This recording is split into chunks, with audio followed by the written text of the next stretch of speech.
Very very good morning. स्वागत है आप सबका आपकी क्लास में। आज हम स्टार्ट कर रहे हैं। आज हम बात करेंगे लिटरेरी टर्म्स की क्लास में पहले स्टैंजा फॉर्म की कि स्टैंजा क्या होता है और कितने लाइन की स्टैंजा को क्या कहा जाता है। आपको पता है कि स्टैंजा में भी कई सारे फॉर्म्स होते हैं, जैसे कपलेट होता है, जैसे टर्सेट होता है, जैसे टर्जराइमा होता है, जैसे क्वाट्रेन होता है, जैसे राइम रॉयल होता है, जैसे अटावा डाइमा होता है,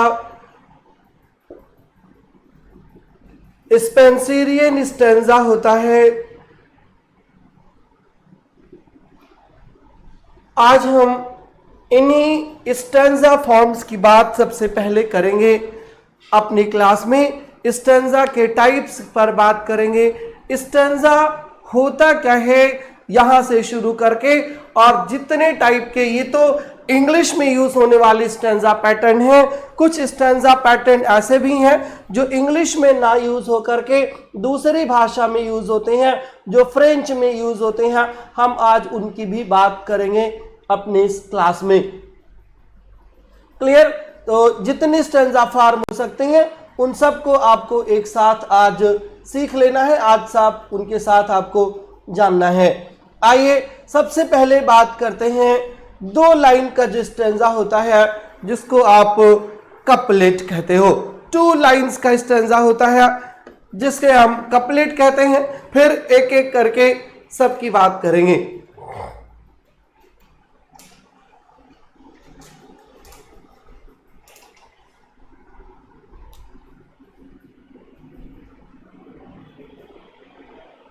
कपल नाम से ही क्लियर है कि कपलेट टू लाइंस का होता है। A pair of rhymed lines को कपलेट कहा जाता है। A pair of rhymed lines, ऐसी दो लाइंस जो आपस में राइम कर रही हो उनको कपलेट कहा जाता है। A pair of rhymed lines, और दूसरी शर्त ये होती है कि usually of the same length. दोनों लाइंस अक्सर जो है सेम लेंथ की होती हैं। लेंथ का मतलब कि सेम मीटर में होती हैं, सेम पैटर्न पर होती हैं। Two lines rhyming each other with same length, उसको कपलेट कहा जाता है। एंड कपलेट में वैरायटी भी होती है, जैसे एक ऑक्टोसिलेबिक कपलेट होता है।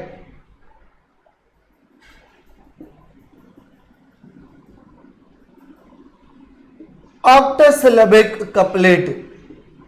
Octo means 8, right? Octo means 8. Octosyllabic couplet has lines of 8 syllables, right? Octosyllabic couplet has lines of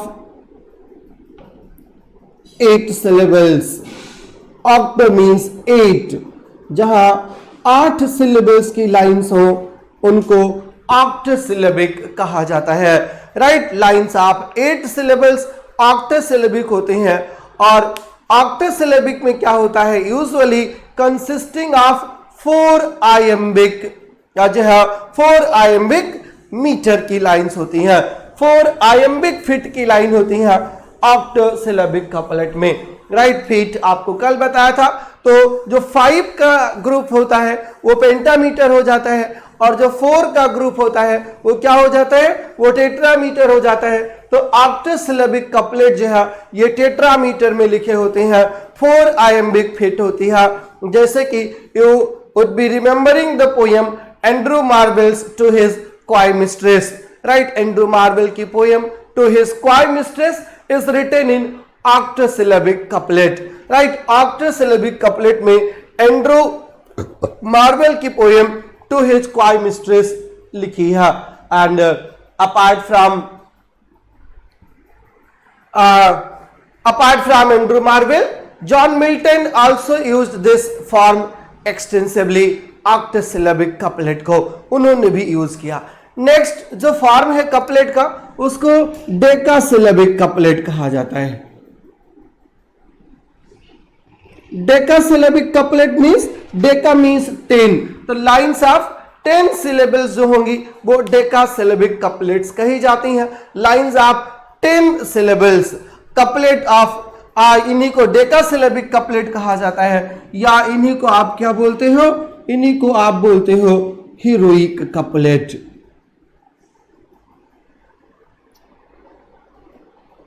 Decasyllabic couplet is also called heroic couplet.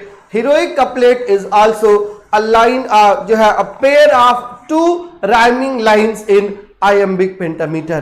A pair of two lines in iambic pentameter rhyming each other उसको बोलते हैं heroic couplet, और octosyllabic couplet is also called heroic couplet. Clear? ये these three are said to be the two line stanza form. Couplet, a pair of rhymed lines. Octosyllabic couplet, a pair of two 8 syllable lines. Decasyllabic couplets, a pair of 5, a pair of 10 syllables rhyming, a pair of two lines having 10 syllables rhyming each other. They are also called heroic couplet. Clear? So these are the three forms of couplet. Couplet के 3 forms हैं। After the 2 line stanza, we come to the 3 line stanza, and the 3 line stanza is called what? 3 line stanza is called the tercet. 3 line stanza is called the tercet, and it is also known by another name, and in another name it is called triplet.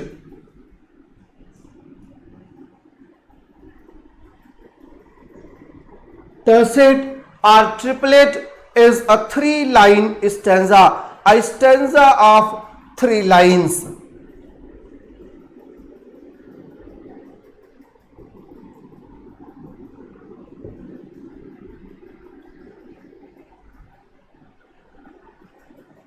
A stanza of 3 lines is called tercet.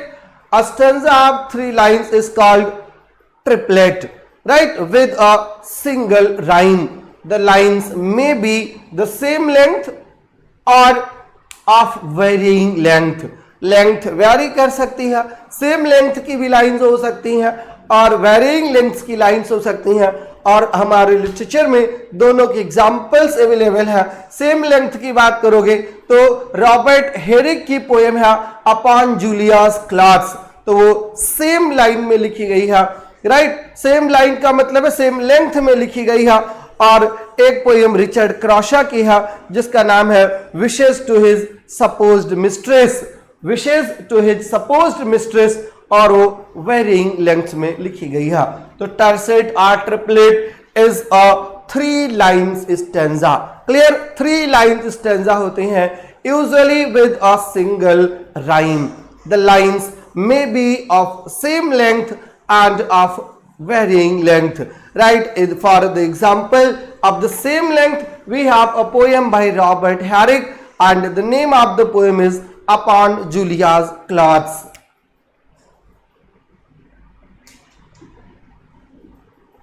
Upon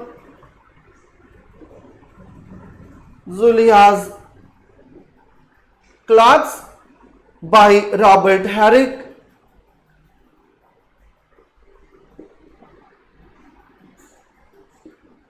This is the example of a tercet. This is an example of tercet. और tercet में किसका example है ये कि the lines may be of the same length. इसकी जो 3 lines हैं तीनों same length में है tercet की, right? Upon Julia's Clothes. अगली जो varying length का example है वो रिचर्ड क्रॉशा की पोएम है, और रिचर्ड क्रॉशा की पोएम है wishes to his supposed mistress. Wishes to his supposed mistress.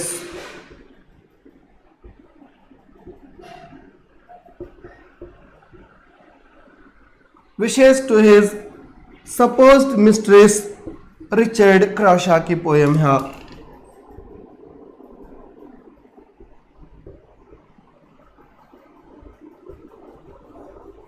Richard Crashaw की पोएम है CRASHAW, wishes to his supposed mistress. और दोनों ही कैरोलिन एज के पोएट हैं। रॉबर्ट हेरिक भी और रिचर्ड क्रॉशा भी, दोनों ने ट्रिपलेट फॉर्म में लिखा है। एक की तीनों लाइन सेम लेंथ की हैं और दूसरे की तीनों लाइन अलग अलग लेंथ की हैं। जैसे रिचर्ड क्रॉशा की जो 3 लाइंस हैं, फर्स्ट लाइन डायमीटर में है, सेकेंड लाइन ट्राईमीटर में है and third line is of tetrameter, वो टेट्रामीटर में है। मतलब डायमीटर, ट्राईमीटर, टेट्रामीटर, इसीलिए इसको कहा कि वेरिइंग लेंथ की लाइंस यूज करता है। रॉबर्ट हेरिक ने वेरिइंग लेंथ नहीं यूज किया है, सेम लेंथ की लाइन यूज किया है। इन्हीं टर्सेट और ट्रिपलेट से ही टर्जा राइमा बनता है। Terza rima is composed of tercets.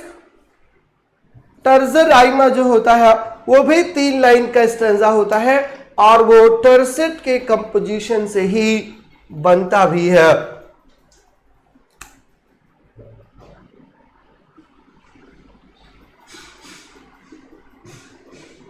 Terza Raima consists of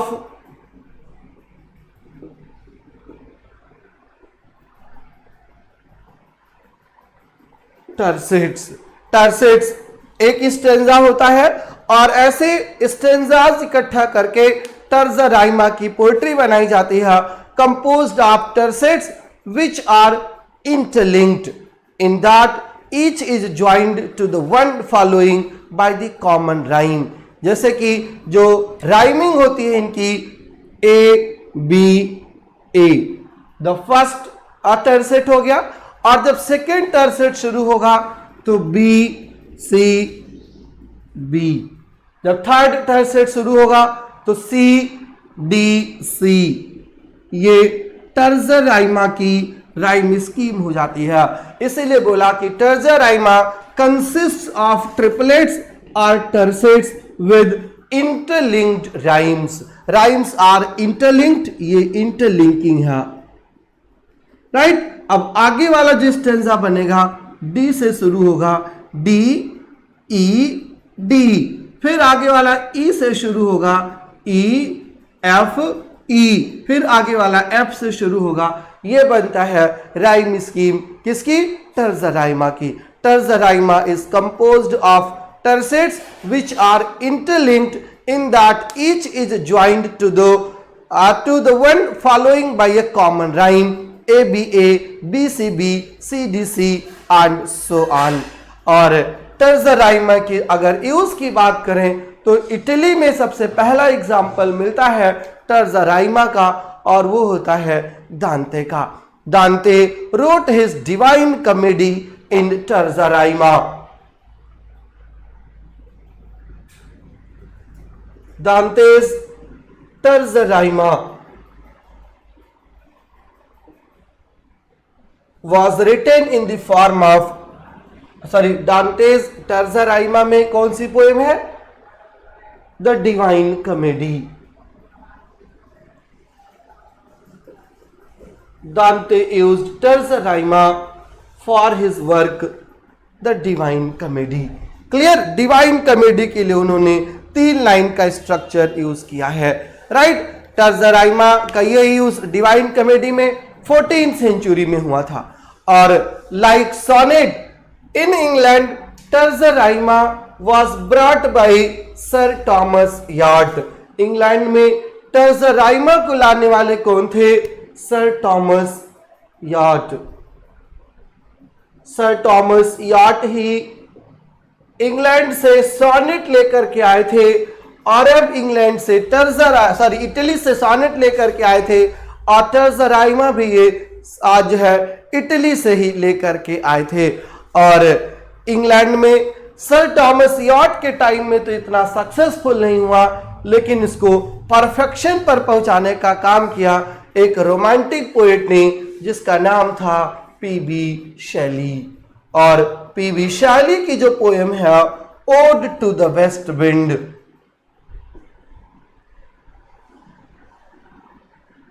odd to the west wind ये पीबी शैली की पोएम है और the poem is written in the form of terza rima. Right, हर stanza में terza rima में कितनी lines उन्होंने use की है? There are 4 टर्सेट्स। 4 टर्सेट्स होते हैं फॉलोड बाय अ कपलेट, और वो टर्सेट्स जो है वही टर्जा राइमा बना देते हैं। क्लियर? तो the ode to the west wind and it occurs also in the poetry of Milton, Browning and T.S. Eliot, सब ने इसका यूज किया है। क्लियर? तो ये हो गया टर्सेट, ट्रिपलेट और terza rima. Tercet, triplet and terza rima ये स्टोरी है 3 लाइन स्टेंजा की। आइए अब 4 लाइन्स स्टेंजा पर आते हैं।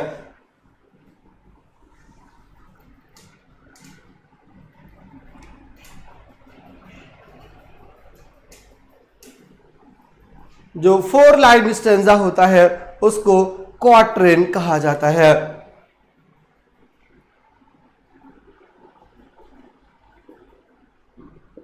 क्वार्टर से क्वाट्रेन बनता है, क्वाट्रेन और 4 लाइन स्टेंजा।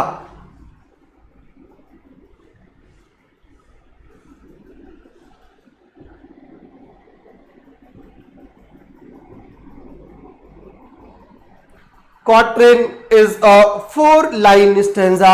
4 लाइन की पोयम होती, 4 लाइन का स्टेंजा होता है और is the most common form of versification in English. सबसे ज्यादा यूज होने वाला फॉर्म है क्वाट्रेन, और यही क्वाट्रेन बैलेड में यूज जब होता है तब इसको बैलेड क्वाट्रेन कहा जाता है। क्या कहा जाता है इसको? इसको बैलेड स्टेंजा कहा जाता है। जब ये बैलेड में यूज होता है 4 लाइन का स्टेंजा, बैलेड स्टेंजा होता है। और जब यही हीम में यूज होता है, हीम का मतलब होता है भजन, तब इसी को कॉमन मेजर के नाम से जाना जाता है। कॉमन मेजर कहा जाता है इसको जब ये हीम्स में यूज होता है, भक्ति में यूज होता है, और बैलेड स्टेंजा कहा जाता है जब ये बैलेड में यूज होता है। बैलेड में यूज हो तो बैलेड स्टेंजा, हीम में यूज हो, डिवाइन पोएम्स में यूज हो तो इसी को कॉमन मेजर्स कहा जाता है। और राइम स्कीम कुछ फिक्स नहीं होती है, लेकिन बैलेड स्टेंजा जब होता है तो फिक्स होती है। बैलेड स्टेंजा में क्या होता है? पहली लाइन 4 फीट की होगी तो दूसरी लाइन 3 फीट की होगी। तो ये 4 और 3 फीट का स्ट्रक्चर चलता है। पहली लाइन 4 तो दूसरी 3, तीसरी लाइन फिर 4 और चौथी लाइन फिर 3। ये इस टाइप से चलता है। राइट, ये बैलेड स्टेंजा फॉर्म है। फर्स्ट लाइन किस में होगी? फर्स्ट लाइन 4 फीट की, और जो सेकेंड लाइन होगी वो 3 फीट की हो जाएगी। Right, alternating 4 and 3 foot lines होता है, और राइमिंग उनकी होती है A B C B. Ballad stanza की जो राइमिंग होती है वो क्या होती है? ए बी और सी बी। ये बैलेड स्टेंजा है, 4 लाइन स्टेंजा है। पहली लाइन और तीसरी लाइन 4 फीट की होगी। 4 फीट का मतलब कि टेट्रामीटर में होगी, और सेकेंड और फोर्थ लाइन जो है ये टेट्रामीटर में ना हो करके ये ट्राईमीटर में होगी। इसको बैलेड स्टेंजा कहा जाता है। राइट, याद रखिएगा, बैलेड स्टेंजा अगर पेपर में आ जाए क्या होता है? तो बैलेड स्टेंजा 4 लाइंस का होता है, rhyming A B C B. Right, rhyming A B C B. First and the third line जो अल्टरनेट राइम्स होती हैं, फर्स्ट और थर्ड जो होती है वो 4 फीट की होती है, वो टेट्रामीटर की होती है, और सेकेंड और फोर्थ जो होती है, फर्स्ट और थर्ड टेट्रामीटर, सेकेंड और फोर्थ जो है वो ट्राईमीटर की होती है। और the same stanza form, when the same stanza occurs in hymns, it is called common measure. Right? और इसको सबसे बढ़िया यूज किसने किया है? एमिली डिकिंसन ने। एमिली डिकिंसन ने अपनी पोएम्स में इसका यूज किया है। एमिली डिकिंसन एक और चीज के लिए जानी जाती है, वह स्लैंट राइम, बट वो क्वाट्रेन ये जो है इसके लिए भी बहुत फेमस है। और यही क्वाट्रेन थोड़ा सा एक्सटेंडेड होता है, और फिर इसको हीरोइक क्वाट्रेन भी कहा जाता है।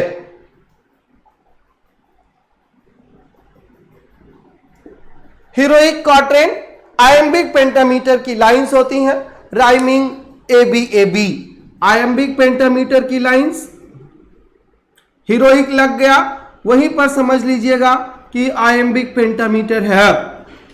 आयम्बिक पेंटामीटर की लाइंस होती हैं और क्वाट्रेन में कितनी लाइंस होती हैं? तो 4 आयम्बिक पेंटामीटर लाइंस होती हैं। और राइम क्या होता है? ABAB, right. ये कपलेट की तरह है, मतलब 2 कपलेट्स इकट्ठा करके हीरोइक क्वाट्रेन बना दिया जाता है। और इस फॉर्म में टॉमस ग्रे ने अपनी elegy written in a country churchyard लिखा है। Thomas Gray's elegy written in a country churchyard.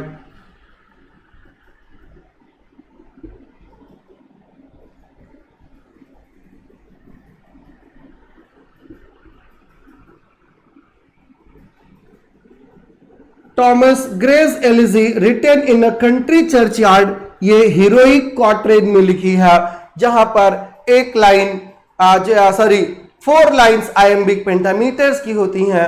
ABAB 2 couplets को मिलाकर के हीरोइक क्वाट्रेन बनाया जाता है। क्लियर? ये 4 लाइंस का स्टैंजा पैटर्न हो गया। तो 2 लाइंस को कपलेट, कपलेट के 2 वेरिएशन कौन कौन से? एक हीरोइक कपलेट या डेकासिलेबिक कपलेट और एक ऑक्टासिलेबिक कपलेट, फिर टर्जर राइमा, टर्सेट भी जिसको कहा जाता है, टर्सेट और ट्रिपलेट से मिलकर के टर्जर राइमा बनता है। 3 लाइंस का स्टैंजा पैटर्न होता है और उसके बाद 4 लाइन का स्टैंजा पैटर्न जो है जिसको क्वाट्रेन कहा जाता है। अब नेक्स्ट नंबर है 5 लाइन स्टैंजा का। 5 लाइन स्टैंजा को क्या कहा जाता है?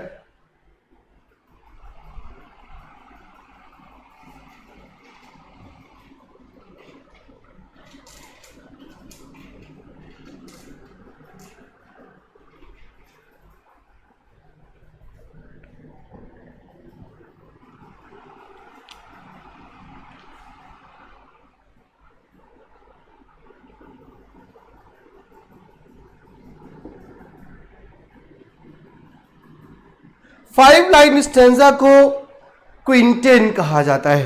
QUINTAIN, क्विंटेन कहा जाता है, या इसी का एक नाम क्विंटेट भी है। क्विंटेट और क्विंटेन ये 5 लाइन स्टैंजा होते हैं।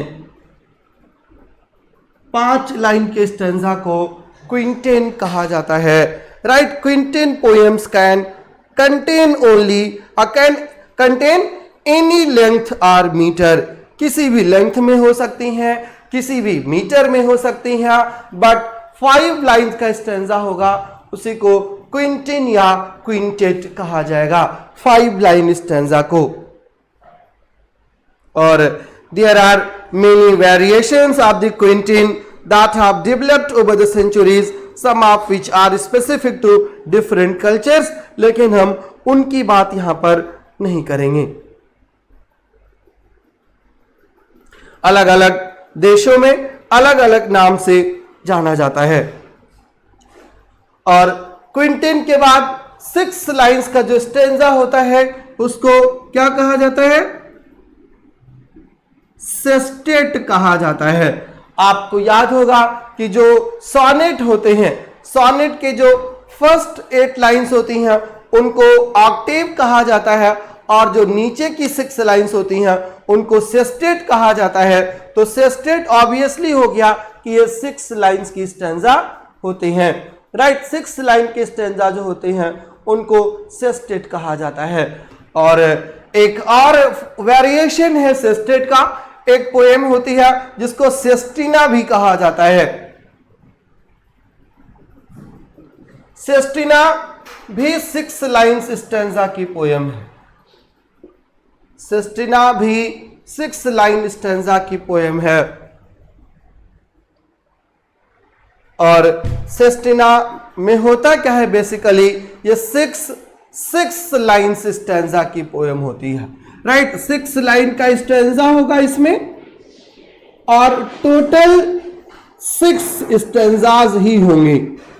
राइट 6 लाइंस के 6 स्टैंजा, मतलब टोटल 36 लाइंस की पोयम होती है जिसको सेस्टिना कहा जाता है। Right sestina is a poem of 6 line stanza in which the end words in the lines of the first stanza are repeated in a set order of variation as the end words of the stanzas that follow। Clear? अब बहुत detail में ना जानिए, सिर्फ इतना आप जान लीजिए कि सेस्टेट 6 लाइन की होती है और सेस्टेट के बाद जो है सेस्टिना 6 लाइन की होती है और उसके बाद हम आते हैं 7 लाइंस के स्टैंजा पैटर्न पर। और जो 7 लाइंस का स्टैंजा पैटर्न है उसको कहा जाता है क्या? 7 लाइन का जो स्टैंजा पैटर्न है उसको राइम रॉयल कहा जाता है।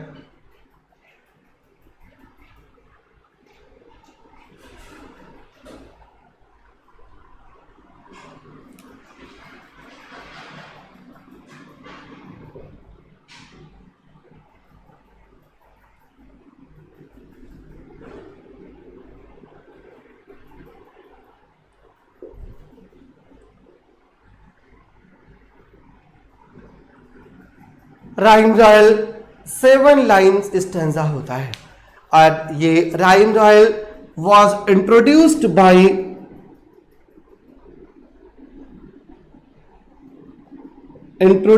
Bye Geoffrey Chaucer. Geoffrey Chaucer ने राइम रॉयल को इंट्रोड्यूस किया था 14th सेंचुरी में। राइट उन्होंने एक पोयम लिखी थी ट्राइलस एंड क्रिसीड। ट्राइलस एंड क्रिसीड में उन्होंने राइम रॉयल का इन्वेंशन किया था अराउंड 1380s में। राइट और उसके बाद उन्होंने कई सारी पोएम्स राइम रॉयल्स में ही लिखी हैं। जैसे एक उनकी और पोएम है जिसका नाम आप जानते होंगे, जो एक फेबल है, नाम है उसका द पार्लियामेंट ऑफ फाउल्स, वो 7 लाइन स्टैंजा में है। क्लियर? अब 7 लाइन स्टैंजा तो इन्वेंट कर दिया था जेफरी चॉशर ने, लेकिन उन्होंने नाम नहीं दिया था राइम रॉयल का। After the death of Geoffrey Chaucer's followers were divided into 2 groups. एक ग्रुप को स्कॉटिश चॉसरियंस कहते थे और दूसरे ग्रुप को इंग्लिश चॉसरियंस कहते थे। जो स्कॉटलैंड के फॉलोवर्स थे they were called Scottish Chaucerians and the followers of England were called English Chaucerians. Right उनको इंग्लिश चॉसरियन कहा गया। और English Chaucerian, Scottish Chaucerian, Scottish Chaucerian में स्कॉटलैंड का एक किंग था, उसका नाम था जेम्स फर्स्ट। और जेम्स फर्स्ट ने अपनी एक बुक इस राइम रॉयल फॉर्म में लिखी थी। जेम्स फर्स्ट ने अपनी बुक राइम रॉयल फॉर्म में लिखी थी और उस बुक का नाम था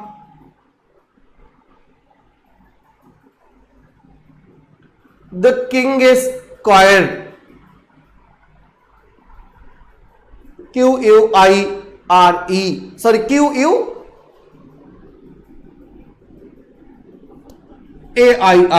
किंग्स क्वायर। किंग्स क्वायर इसका मतलब होता है the book of the king या द किंग्स बुक। इसको द किंग्स बुक कहा जाता है, जो जेम्स फर्स्ट ऑफ स्कॉटलैंड ने लिखा था। और जेम्स फर्स्ट ऑफ स्कॉटलैंड ने जेफरी चॉशर के स्टैंजा फॉर्म को इमिटेट किया था, जेफरी चॉशर के स्टैंजा फॉर्म को कॉपी किया था। और जब जेफरी चॉशर के स्टैंजा फॉर्म को कॉपी किया, किंग था वो, और इसलिए इसको टाइटल मिल गई रॉयल की और राइम रॉयल हो गया वो फॉर्म जो बिल्कुल सिंपली शुरू किया गया था। किसने शुरू किया था? सिंपली शुरू किया था जेफरी चॉशर ने 1380s में। और ये बुक किंग्स क्वायर जो लिखी गई ये 1424 में लिखी गई। 1424 में लिखी गई, मतलब द किंग जो रॉयल था he imitated the pattern established by Geoffrey Chaucer and gave it the name rhyme royal. Clear? Rhyme royal हो गया। 7 लाइन स्टैंजा होता है, इसमें आयम्बिक पेंटामीटर की लाइंस होती हैं और राइम होती है ABAB BCC। ABAB मतलब ये क्वार्टेन हो गया और फिर BCC ये होता है rhyme rhyme. Several lines stanza form invented by Geoffrey Chaucer, popularized by King James with the rhyme scheme ABCC. इसको rhyme royal कहा जाता है और बाद में it was used extensively by the Elizabethan poets as well as romantic poets. Elizabethan poet में Shakespeare ने अपनी 2 पोएम्स इसी राइम रॉयल में लिखी थी। एक पोएम का नाम था द रेप ऑफ लुक्रीस और दूसरी का नाम था अ लवर्स कंप्लेंट, जो दोनों ही राइम रॉयल में शेक्सपियर ने लिखा है। एलिजाबेथन पोएट है जो है शेक्सपियर, राइट, रेनेसांस के पोएट हैं, उन्होंने इसका यूज करना शुरू किया और बाद में इसका यूज रोमांटिक पोएट्री में बहुत सारे पोएट्स ने किया है। खास करके इसका यूज किया है जॉन कीट्स ने भी, राइट, शाली ने भी यूज किया है राइम रॉयल का 7 लाइन स्टैंजा पैटर्न का। क्लियर है? अब 7 लाइन स्टैंजा पैटर्न के बाद जो 8 लाइन स्टैंजा पैटर्न होता है उसको बोला जाता है अट्टावा राइमा।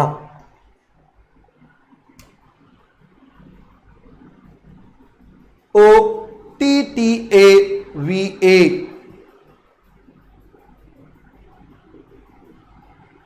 ये 8 लाइन का स्टैंजा पैटर्न होता है।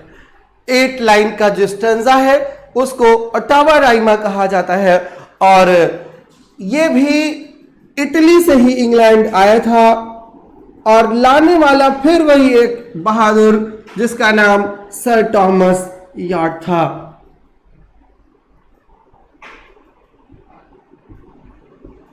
अब 3 स्टैंजा फॉर्म को लाने वाले हो गए सर टॉमस यार्ड। एक अभी आपको बताया था किस किस को लाए थे, अब आपको याद होगा, अब शायद दोबारा बताने की भी जरूरत नहीं है।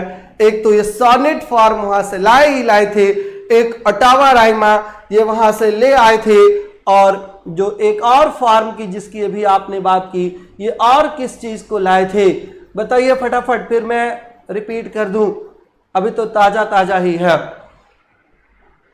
टर्जा राइमा को भी यही लाए थे इटली से, राइट। टर्जा राइमा, सोनेट और अट्टावा राइमा, इन 3 को लाने वाले थे mister sir Thomas yard. 8 line की पोएम होती है और 8 लाइंस में ए बी और सी की राइमिंग होती है। ए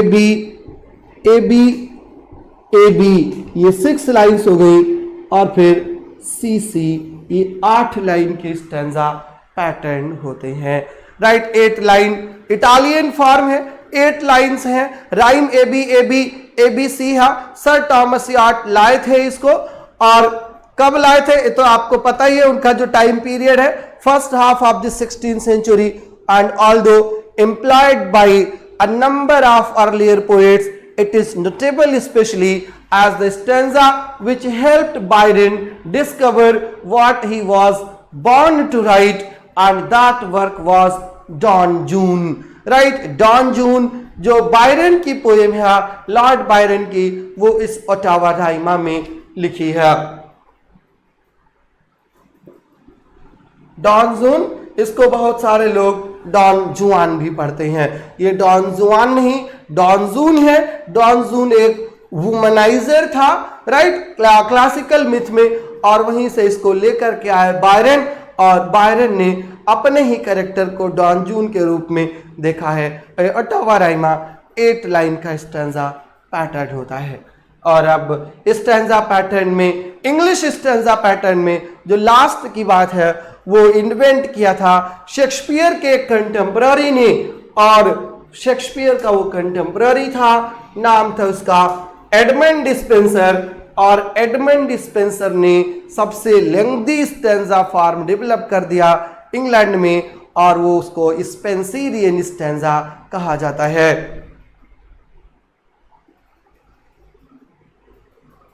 स्पेंसरियन स्टैंजा उसको कहा जाता है, और स्पेंसरियन स्टैंजा में अब 9 लाइंस होती हैं। स्पेंसरियन स्टैंजा में 9 लाइंस होती हैं, और वो 9 लाइंस में 8+1 होती है। 8+1 का मतलब 8 लाइंस आयम्बिक पेंटामीटर में होती है। 8 लाइंस आयम्बिक पेंटामीटर में होती है, और लास्ट लाइन जो है, जो 9th लाइन है, वो आयम्बिक पेंटामीटर में ना होकर के आयम्बिक हेक्सामीटर में होती है, आयम्बिक हेक्सामीटर में होती है, या इसी को अलेक्जेंड्राइन कहा जाता है, इसी को अलेक्जेंड्राइन कहा जाता है। और टीजीटी पीजीटी में सबसे ज्यादा क्वेश्चंस यहीं से आए हैं कि एक बार केवीएस में आया था कि कितनी आयम्बिक पेंटामीटर लाइंस होती हैं स्पेंसरियन स्टैंजा में। अब अगर आप सीधे रटे हैं कि स्पेंसरियन स्टैंजा 9 लाइंस का होता है तो आप उसको लगा ही आएंगे, जबकि फैक्ट यह है कि स्पेंसरियन स्टैंजा में 8 लाइंस आयम्बिक पेंटामीटर की होती हैं, और एक लाइन जो लास्ट वाली है वो आयम्बिक हेक्सामीटर की होती है। और स्पेंसर के सोनेट की तरह इसकी भी जो राइमिंग होती है वो इंटरलिंक्ड राइम होती है। इंटरलिंक्ड राइम कैसे होती है? इंटरलिंक्ड राइम में A B B C B C, A B B C 8 हो गई, और लास्ट लाइन फिर सी, ये स्पेंसरियन स्टैंजा की राइम स्कीम होती है, right. Spenserian stanza is still longer from devised by Edmund dispenser, और एडमंड डिस्पेंसर ने इसका सबसे पहले यूज कहां किया? एडमंड डिस्पेंसर ने इसका यूज किया अपनी एपिक द फेरी क्वीन के लिए, इसीलिए इसको द फेरी क्वीन स्टैंजा भी कहा जाता है, right. The Faerie Queene stanza भी कहा जाता है as it was devised by Edmund Spenser for his epic The Fairy Queen। बाद में इस स्टैंजा फॉर्म को बहुत लोगों ने यूज किया, खास करके ट्रांजिशनल पोएट्री के जमाने में इसका यूज किया था। किसने इसका यूज किया गया? एक पोयम लिखी गई थी the Castle of Indolence, James Thomson ने, उन्होंने इसका यूज किया। बाद में जो है कीट्स ने भी इसका यूज किया अपनी पोयम के लिए the Eve of Saint Agnes, और फिर शैली ने भी इसका यूज किया एडोनाइस के लिए, राइट। शैली ने एडोनाइस के लिए, कीट्स ने the Eve of Saint Agnes के लिए, और जेम्स थॉम्सन ने इसका यूज किया द कासल ऑफ इंडोलेंस के लिए। ये स्पेंसरियन स्टैंजा है जो 9 लाइंस की पोयम होती है विद इंटरलिंक्ड राइम्स। क्लियर? तो ये इंग्लिश स्टैंजा फॉर्म थे इतने, 2 lines, 3 lines, 4 lines, 5 lines, 6 lines, 7 lines, 8 lines, और फाइनली वो स्पेंसरियन स्टैंजा जो 9 लाइन्स पर आकर के खत्म होते हैं। ये बेसिक नेम्स थे। इट डजेंट मीन कि इतने ही हैं, there are various poems of various length, right. Varying length की पोएम्स होती हैं, और उनमें से बहुत सारे तो ऐसे हैं जिनका कोई स्पेसिफिक नाम भी नहीं है। 3 स्टैंजा फॉर्म फ्रेंच से जो आए हैं उनमें बता दूं, there are also various elaborate stanza forms imported from France, और उसमें से है एक का नाम है रॉन्ड्यू, एक का नाम है विलेनेल, और एक का नाम है ट्रियोलेट। इन 3 चीज के बारे में थोड़ा थोड़ा आपको बता देता हूं, आएगा नहीं पेपर में, खास करके यूपी टीजीटी पीजीटी के, but it could be asked in net examination and DSSB PGT examination. और रेंड्यू होता है RONDEAU, फ्रेंच नेम आप जानते ही हैं। एक विलेनेल होता है VILLANELLE,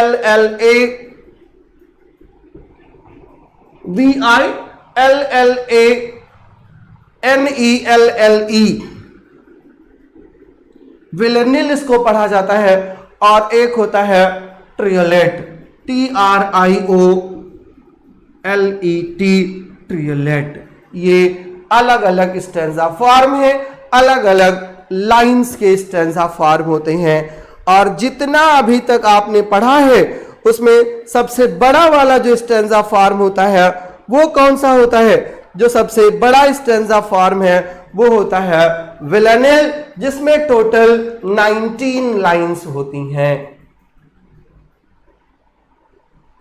विलेनेल में टोटल 19 लाइंस होती हैं, 19 लाइन की पोएम होती है विलेनेल में, right. It consist of 5 tercets and a quatrain. 5 tercets, tercet का मतलब 3 लाइंस, तो 5 टर्सेट 15 लाइंस हो गई, और फिर एक क्वार्ट्रेन जो 4 लाइन का होता है, तो टोटल जो लाइंस होती हैं वो 19 होती हैं विलेनियल में। राइट, इतना ही याद रखना है आपको कि विलेनियल में 19 लाइंस होती हैं। और जो ट्राइलेट पोएम होती है, ये ट्राइलेट 8 लाइन स्टेंजा होता है, 8 लाइन स्टेंजा होता है। जैसे कि ऑक्टेव 8 लाइन होता है, अथवा राइमा 8 लाइन होता है, वैसे ट्राइलेट भी 8 लाइन स्टेंजा होता है। और रंडिव जो होता है ये 10 to 13 लाइंस होता है, चाहे 13 लाइन का हो जाए और चाहे 10 लाइन का हो जाए। तो जो 10 लाइन और 13 लाइन के स्टेंजा होते हैं उसको कहा जाता है, क्या कहा जाता है? उसे कहा जाता है रेंडिव। रेंडिव 10 लाइंस, इधर 10 or 13 लाइंस, ट्राइलेट 8 लाइंस एंड विलेनियल जो है ये 19 लाइन स्टेंजा होता है। इसी स्टेंजा फॉर्म से मिलता जुलता एक और लिटरेरी वर्ड है जिसको इनवॉय कहा जाता है। लिटरल इसकी मीनिंग होती है सेंड ऑफ। राइट, इनवॉय कहा जाता है, इनवॉय का मतलब होता है सेंड ऑफ। और एक शॉर्ट फॉर्मल स्टेंजा होता है जो किसी पोएम के लास्ट में जोड़ दिया जाता है। एक टाइप से ये अपेंडिक्स का काम करता है। Envoy is a short formal stanza which is appended to a poem by way of conclusion. Right, conclusion के रूप में इनवाय को जोड़ दिया जाता है किसी भी पोएम के अपेंडिक्स में। राइट, कंक्लूजन के रूप में इसको जोड़ दिया जाता है और इसको इनवाय कहा जाता है। क्लियर? तो ये हो गए आज के आपके स्टेंजा फॉर्म्स। क्लियर, ये हो गए आपके स्टेंजा फॉर्म्स जिसकी हमने शुरू में ही बात किया था कि आज हम किसकी बात करने वाले हैं, और इसी की बात करने वाले थे जिसको आप क्या क्या कहते हो, जिसको आप कपलेट से लेकर के, टर्सेट से लेकर के, क्वार्ट्रेन से लेकर के, और कहां तक आपने कर लिया? आप क्वार्ट्रेन के बाद 5 लाइन का स्टेंजा आया जिसको क्विंटेट कहा आपने, 6 लाइन का स्टेंजा आया जिसको सिस्टेट कहा आपने या सेस्टिना कहा, 7 लाइन स्टेंजा को राइम रॉयल, 8 लाइन स्टेंजा को अटवा राइमा, 9 लाइन स्टेंजा को स्पेंसिरियन स्टेंजा, 19 लाइन स्टेंजा को आपने विलानेले कहा, 8 लाइन स्टेंजा को आपने ट्रियोलेट कहा, और 10 लाइन्स या 13 लाइन स्टेंजा को आपने रंडिव कहा। इनवाय का कोई पैटर्न नहीं होता, but envoi works like an appendix added to a poem by way of conclusion. Clear? तो इतनी सारी चीजें आपसे आज हमने बात कर ली। इतने में आपको अगर कोई डाउट हो, इतने में अगर आपको कोई क्वेश्चन हो तो बताइए, और नहीं तो फिर हम प्रोसीड करें। Do you have any query, any question? इतने में अगर आपको कोई डाउट, कोई क्वेश्चन हो तो बताइए।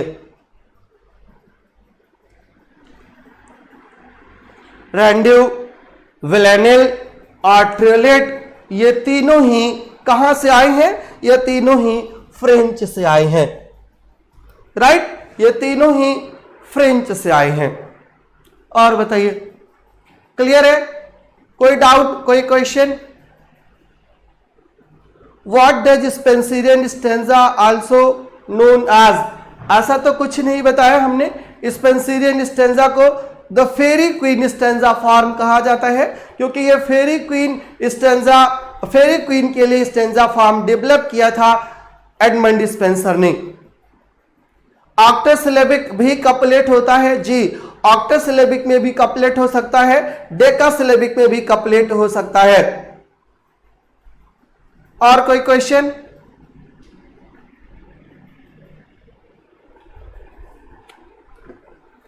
टर्जा राइमा समझा तो दिए भाई। टर्जा राइमा 3 लाइन स्टेंजा होता है जो टर्सेट या ट्रिपलेट से मिलकर के बना होता है।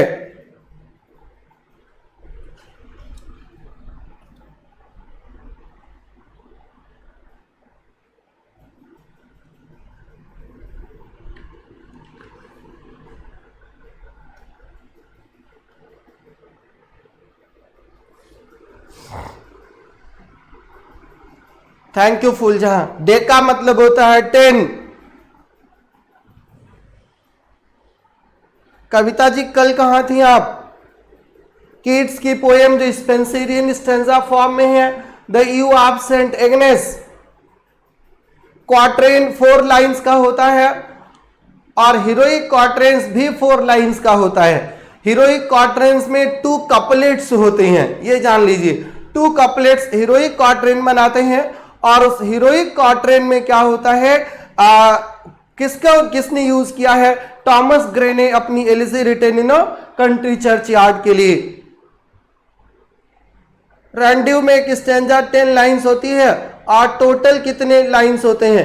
हम तो स्टेंजा की ही बात कर रहे हैं। अब जिसको जितना स्टेंजा बनाना है वो इतना स्टेंजा बता लीजिए। ब्यूटी सिंह जी को एलेक्जेंड्राइन पूछना है। एलेक्जेंड्राइन हेक्सामीटर की लाइन को कहा जाता है। जैसे कि पेंटामीटर में डेका सिलेबल होते हैं, वैसे हेक्सामीटर में 12 सिलेबल्स होते हैं और 12 syllabus unstressed followed by stressed हो सकता है और वो स्ट्रेस्ड फॉलोड बाय अनस्ट्रेस्ड हो सकता है। तो मीटर तो कुछ भी हो सकता है, लेकिन हेक्सामीटर वो होगा जो आयम्बिक फॉर्म में हो, उसी को एलेक्जेंड्राइन कहा जाएगा। प्रदीप जी कह रहे हैं मीटर के बारे में भी कुछ बता दीजिए। प्रदीप जी कल कहां सो रहे थे?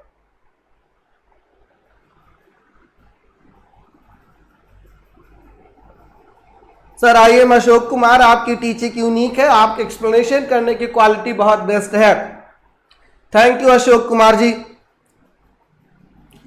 नेहा गुप्ता जी, चौशरियन सॉनेट के बारे में तो आज तक मुझे ही नहीं पता है, अगर आपको पता है तो आप एक्सप्लेन कर दीजिए। बाकी इंग्लिश सॉनेट मैंने एक्सप्लेन कर रखा है।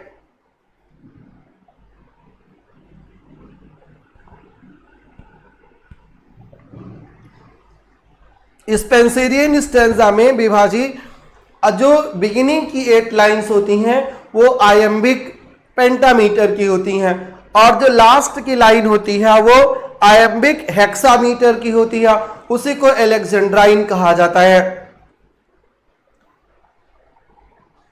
ऑक्टासिलेबिक को भी हीरोइक कहते हैं? जी नहीं, बिल्कुल नहीं कहते। जी नहीं गौरांग जी, गौरांग जी जो जेम्स फर्स्ट इंग्लैंड वाले थे जिनके लिए गन पाउडर प्लाट हुआ था, ये एक्चुअली जेम्स फर्स्ट इंग्लैंड में हो गए थे। ये स्कॉटलैंड में जब थे तो ये जेम्स 6 थे। क्लियर? जेम्स 6 थे ये, और इनसे 2 सेंचुरी पहले जेम्स फर्स्ट हुआ था स्कॉटलैंड में, जिसने बुक लिखी थी किंग स्क्वायर। जी आशीष जी, आपका नाम भी लेता हूं, फोटो भेज दो, वो भी रखे रहूंगा, आप काहे टेंशन ले रहे हो। काफी न्यू नॉलेज मिली आपसे इस क्लास में, थैंक यू दीप्ति। पेंटामीटर को डेकासिलेबिक कहते हैं? जी संयोगिता। हेक्सामीटर कितनी बार एक्सप्लेन कराओगे आप? पेंटामीटर जैसे कल आपको हमने बताया था, monometer, diameter, trimeter, tetrameter, pentameter, hexameter, heptameter, octameter, decameter, ये कल बताया था ना। तो पेंटामीटर में 10 सिलेबल्स होते हैं, हेक्सामीटर में 12 सिलेबल्स हो जाएंगे, हेप्टामीटर में वो 16 सिलेबल्स 14 हो जाएंगे। ऑक्टा सिलेबल में जब आप जाओगे ऑक्टोमीटर में, तब वो जो है क्या हो जाएंगे, वो 16 हो जाएंगे। जिस सिलेबस में हमारे नहीं है दीप्ति। थैंक यू रोली।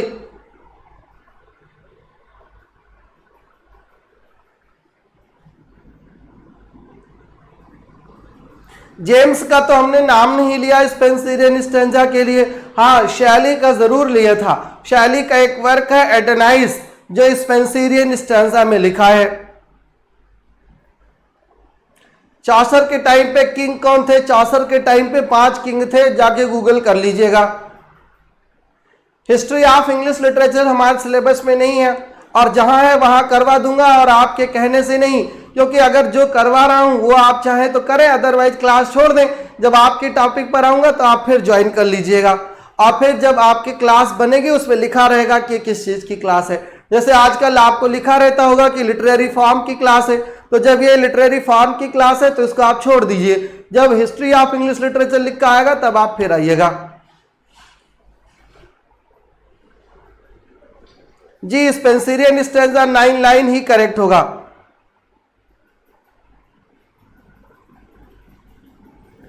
आप लोग पता नहीं क्या सुनते रहते हो यार, एक बार बताता हूं भूल जाते हो।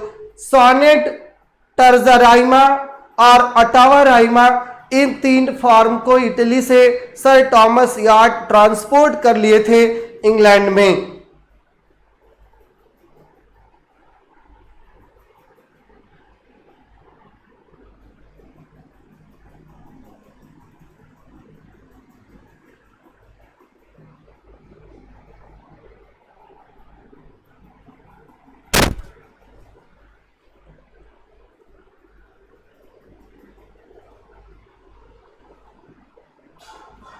जेम्स 6th ने नहीं, जेम्स 1st ने इस जो है चौसर के स्टेंजा फॉर्म को यूज करके उसको राइम रॉयल कह दिया था। बस इतना ही जान लीजिए। जी Neelam, I am cool down. Cool down में तो रहता ही, उल्टा पुल्टा क्वेश्चन आप लोग पूछने लगते हो ना, फिर दिमाग उस पर डिस्टर्ब हो जाता है कि जब पढ़ा रहा हूं लिटरेरी टर्म्स तो आपको हिस्ट्री पढ़ना है, जब मैं आपको हिस्ट्री पढ़ाऊंगा तो आपको फिगर ऑफ स्पीच पढ़ना होगा, और जब फिगर ऑफ स्पीच पढ़ रहा हूंगा तो आप कहोगे क्लासिकल मिथ को एक्सप्लेन कर दीजिए। तो थोड़ा थोड़ा जो चल रहा है आप उसको ही चलाते रहिए ना। गुस्सा सूट नहीं करता जी, गुस्सा सूट तो नहीं करता, लेकिन आपको भी सूट नहीं करता कि आप जो है इतनी सारी चीजें बताने के बाद क्या समझे क्या नहीं उस पर मतलब ही नहीं है। आप सीधे शिफ्ट हो जाते हो दूसरी तरफ कि अब पूछ लेते हैं, चलो मौका मिला है कि हिस्ट्री ऑफ इंग्लिश लिटरेचर नहीं पढ़ाएंगे क्या, प्लीज बता दीजिए। अरे क्यों नहीं पढ़ाएंगे? If you have taken admission in DSSB, TGT, RPGT, then English literature is the part of the syllabus. But if you have taken admission in TGT, RPGT, Uttar Pradesh, then English literature is not the part of the syllabus. But जो हम आपको करा रहे हैं ये भी syllabus का part नहीं है, और वहां से क्वेश्चन आता है। So don't worry, you should have to believe in me. आपके पास कोई ऑप्शन तो था नहीं, अगर नहीं था तो अभी भी आप हमारे पर भरोसा कर लीजिए। जितना मैं करा दे रहा हूं, रोज आपको कहता हूं कि उससे एक भी क्वेश्चन बाहर से नहीं आएगा, आप अपने आंसर्स बाद में मिलाते रहिएगा। लेकिन आप है कि आपको भरोसा नहीं हो रहा है, आप मानने वाले नहीं हैं। देखो, या तो खुद पर भरोसा कर लो, और अगर खुद पर भरोसा नहीं हो रहा है तो मेरे पे भरोसा कर लो, और अगर दोनों पे भरोसा नहीं हो रहा है तो फिर आप हैमलेट बन जाओगे, ना इधर के रहोगे ना इधर के रहोगे। To be or not to be, that is the question ही मिलेगा आपको। सर आप मुझे आंसर नहीं किए, चलिए ये भी एक क्वेश्चन होता है कि सर आप हमारा आंसर नहीं किए। ये क्वेश्चन होता है सर आज आप हमारा नाम नहीं लिए। ये सब क्वेश्चन हमारे बच्चों के होते हैं। बोलिए मॉक एपिक लिखना है क्या कि ट्रिवियल मैटर्स पर ही डील करता रहूं? अरे सीरियस पर भी आ जाओ, कभी एपिक भी लिखना है। मुझे तो यही लग रहा है कि इसमें भला हो जाएगा आपका। और ये डेमोक्रेसी है, डेमोक्रेसी में तो जितना मिल जाता है उतना ही कम है। लाइव क्लास का एक ये नुकसान भी है, अगर अभी मैं रिकॉर्डेड वीडियो आपको दे दिया होता तो आप बड़ा खुश रहते, आपको कोई चांस ना मिलता अपने उलूल जुलूल मैसेज लिखने का, राइट। लेकिन आप मानोगे नहीं ना, क्योंकि आपको लाइव क्लास भी चाहिए और वही चाहिए ऑन डिमांड, विविध भारती की तरह कि आप गाना टाइप करिए कि उधर से गाना बजना शुरू हो गया है। जी Deepa, I know you all love me, गुस्सा मत होइए। मैं गुस्सा नहीं हो रहा हूं, फिर वही बात कह रहा हूं कि बिना गुस्से के भी तो काम नहीं चल रहा है। आप लोग अनावश्यक तो काम कर देते हो ना। हमको आप पर पूरा भरोसा है सर जी, तो अगर आपको हमारे पर पूरा भरोसा है तो आप मुझको अपने हिसाब से ही चलने दीजिए, आप अपना हिसाब वहां पे ना लगाएं। जी टीना, आपके भी कमेंट्स देख रहा हूं, टेंशन ना लीजिए। पहले निकिता सैनी जी स्पेंसेरियन की स्पेलिंग सही कर लीजिए, फिर क्वेश्चन बताऊंगा।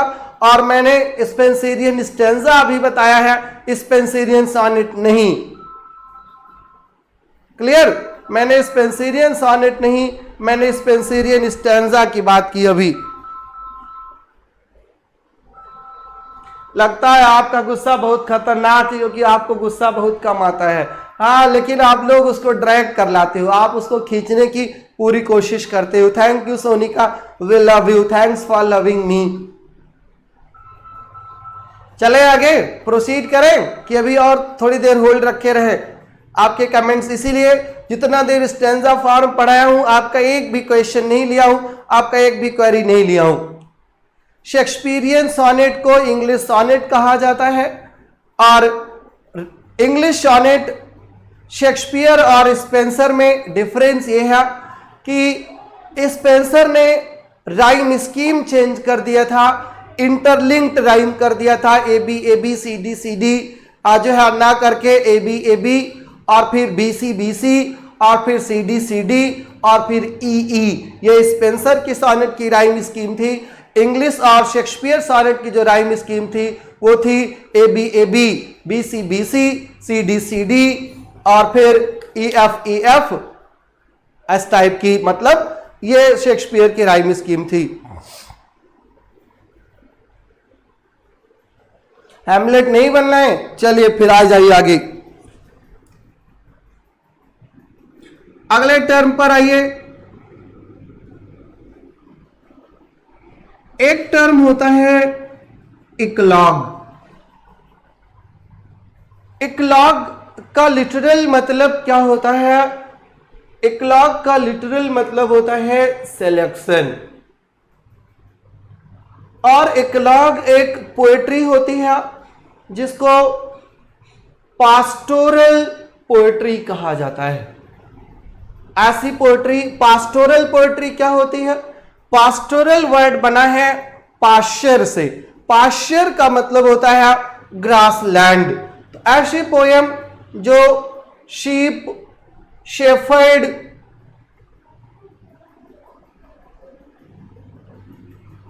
ग्रासलैंड इन सब से डील करती है उसी को कहा जाता है eclogue. Eclogue is a pastoral poem traditionally featuring shepherds, right, traditionally featuring shepherds engaged in dialogue. और ये इक्लॉग जो होता है डायलॉग फॉर्म में होता है, डायलॉग फॉर्म में होता है। और इसी इक्लॉग को ही ब्यूकोलिक भी कहा जाता है। दोनों क्वेश्चन अलग अलग बार आ चुके हैं टीजीटी में। इक्लॉग पास्टोरल पोएम होती है, a poem that deals with sheep, shepherd, cowherd, grassland, pasture. इन सब को कहा जाता है क्या? इन सब को कहा जाता है पास्टोरल पोएट्री। इक्लॉग उसी को कहा जाता है, उसी को ब्यूकोलिक कहा जाता है। अब पेपर में ऑप्शन में क्या आता है इसको ध्यान से पढ़िएगा। और इक्लॉग वैसे शुरू कहाँ हुए थे? इक्लॉग सारी पोएम्स की तरह क्लासिक्स में ही शुरू हुए होंगे, ये लैटिन में शुरू हुए थे। और वर्जिल ने भी काफी पोएम्स लिखी थी इक्लॉग पर, शेफर्ड और शेफर्ड्सेस पर। और इंग्लैंड में इसको परफेक्शन पर पहुंचाने वाले थे मिस्टर एडमंड स्पेंसर। और एडमंड स्पेंसर की एक बुक आई थी, नाम था उसका शेफर्ड्स कैलेंडर। Shepherd's calendar. और उस कैलेंडर में टोटल कैलेंडर में मंथ्स कितने होते हैं? 12।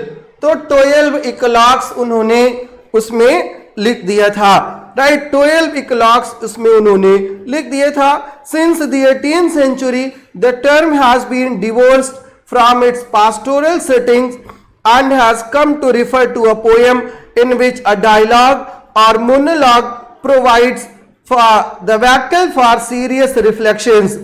और W.H. Auden की एक पोएम है the age of anxiety, a baroque eclogue. The age of anxiety, a baroque eclogue, ये एक अलग से पोएम है जो 20th सेंचुरी में W.H. Auden की है। क्लियर? तो ये मीनिंग हो गई आपके किसकी? ये मीनिंग हो गई इक्लॉग की। जी, रॉबर्ट सदे ने भी इंग्लिश में इक्लॉग लिखा था। निकिता सैनी जी, आपकी स्पेलिंग गलत है, मेरी सही है, आप अपनी सही कर लीजिए। ये इकोलॉग नहीं है। इकोलॉग की जब आप बात करोगे तो वो इन्वायरमेंट से रिलेटेड हो जाएगा, और इन्वायरमेंट से रिलेटेड नहीं, ये एक लिटरेरी टर्म है और जिसका मतलब होता है a poem that is set in the pastoral area. Clear है?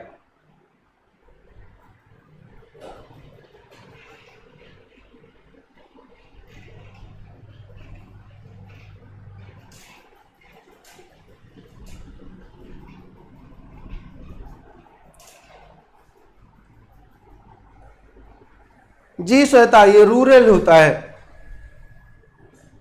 पूरी सेटिंग इसकी ग्रामीण होती है।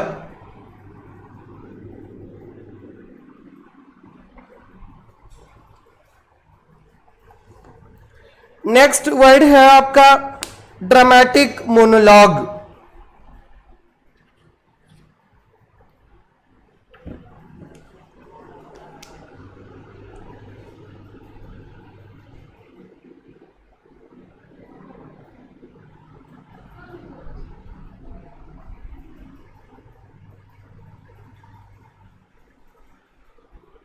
Dramatic monologue, bombastic class sir, thank you Amrish.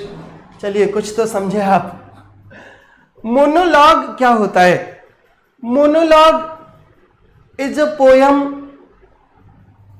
Is a dialogue, sorry monologue है तो डायलॉग कैसे हो सकता है? लॉग का मतलब होता है स्पीच और मोनो का मतलब होता है सिंगल। जब कोई सिंगल व्यक्ति बोल रहा हो, जब कोई सिंगल व्यक्ति बोल रहा हो तो उसी को मोनोलॉग कहा जाता है। सुनने वाला कोई है कि नहीं ये पता नहीं चलता। और ड्रामा में इसी को सोलिलोकी कहा जाता है। ड्रामा में इसी को सोलिलोकी कहा जाता है। सोलो का भी मतलब सिंगल होता है, लॉग का मतलब बात करना। तो जब वो ड्रामा में है सोलिलोकी कहा जाएगा जब सिंगल मैन की स्पीच हो, जब एक कैरेक्टर आकर के स्टेज पर बोलता है और उसके आसपास और कोई कैरेक्टर नहीं होता, जब वो अपने इनर फीलिंग्स को ऑडियंस से बता रहा होता है, या ऐसा कह लीजिए कि जब वो अपने दिल की बात को जोर जोर से बोल रहा होता है तो उसको सोलिलोकी कहा जाता है। अपने दिल की बात जोर जोर से बोल रहा है, आसपास कोई है नहीं, तब उसको सोलिलोकी कहा जाता है। और ये टोटल ड्रामेटिक डिवाइस है, ये टोटल ड्रामेटिक डिवाइस है जिसको सोलिलोकी कहा जाता है। और मोनोलॉग ड्रामेटिक डिवाइस ना होकर के ये पोएटिक डिवाइस है। राइट, क्या है ये पोएट्री की चीज है, पोएटिक डिवाइस है ये, जहां पर एक आदमी अपनी बात किसी से कह रहा होता है बट जिससे कह रहा होता है वो रिस्पॉन्ड नहीं करता है।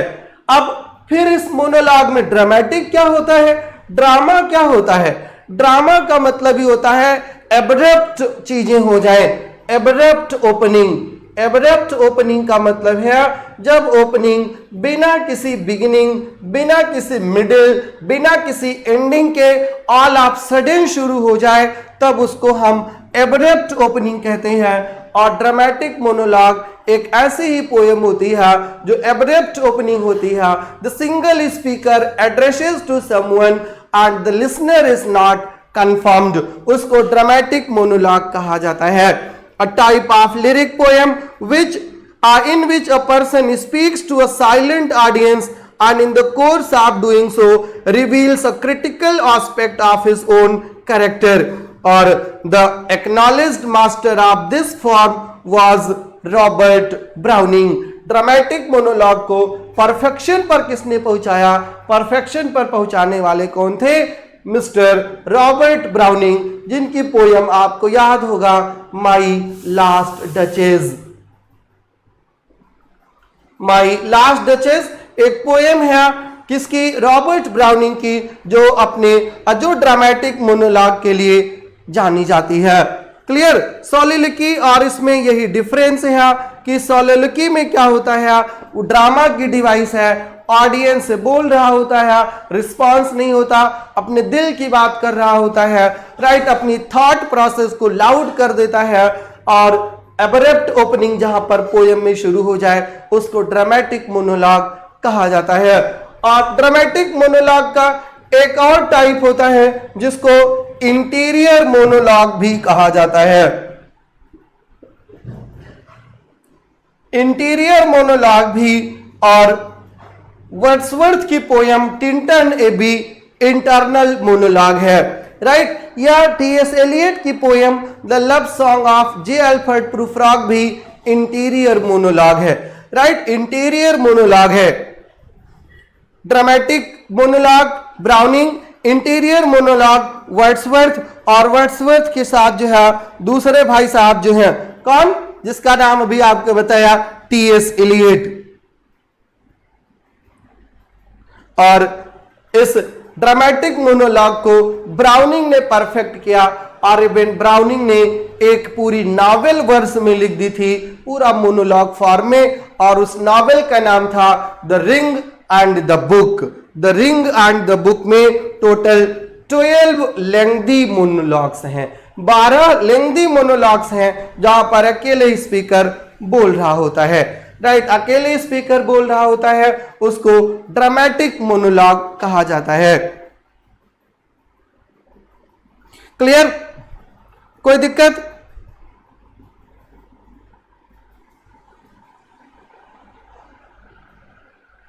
नहीं? प्रोसीड करें।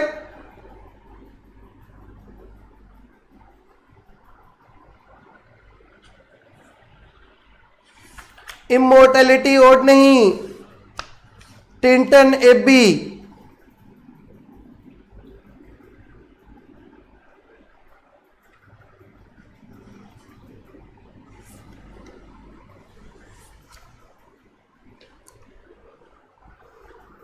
चलिए आज बस करते हैं, कल फिर इसी पे आएंगे और कल पक्का खत्म कर देंगे हम लिटरेरी टर्म्स को। Thank you very much for bearing with me, for showing your patience and for attending the lecture. Thank you. All the best. Jai Hind.